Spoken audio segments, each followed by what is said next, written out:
This series is designed to lead you through a learning process, a process designed to teach you to think. This process is based upon the Hebrew wisdom model in the Bible and on sound contemporary education research. It will also provide a natural study model that you can apply to all areas of your life. The first 5 weeks, you'll follow a 4-step process. The 6th week is a summary session and final step. You'll pull together all of your work from the first 5 weeks into a final project and share it in your small group. A consistent study process, or CSP, is used in these booklets to take you through a complete learning cycle every time you study a passage or a concept in the Scriptures. The CSP can also serve as a convenient reminder that the Bible study is not ESP.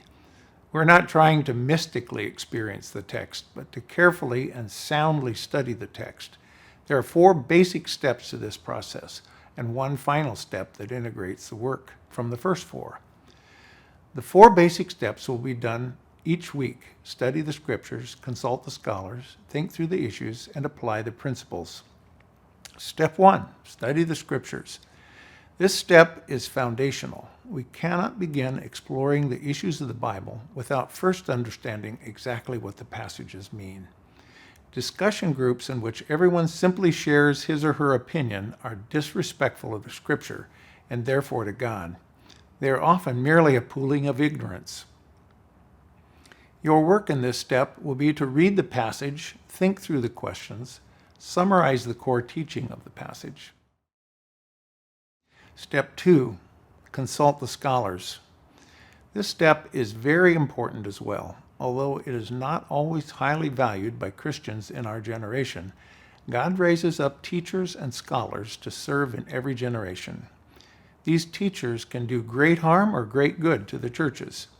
We have provided you with some solid, carefully chosen research in nugget form to stimulate your thinking.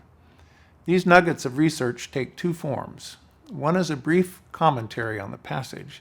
The other consists of several short instructional quotes on the ideas related to the core truths of the passage.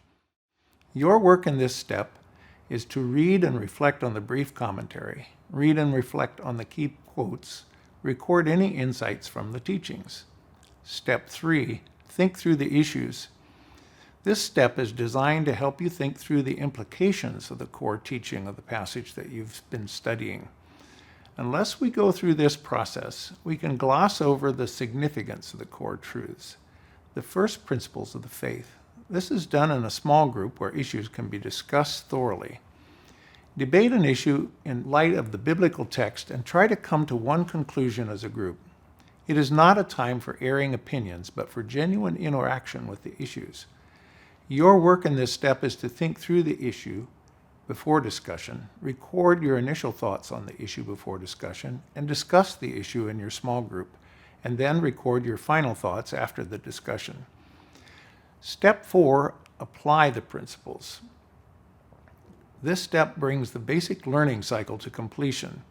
It is not enough to gain a clear grasp of an issue. It is not enough to accurately understand the core truths of a passage or verse in the Bible. We must apply it to our lives.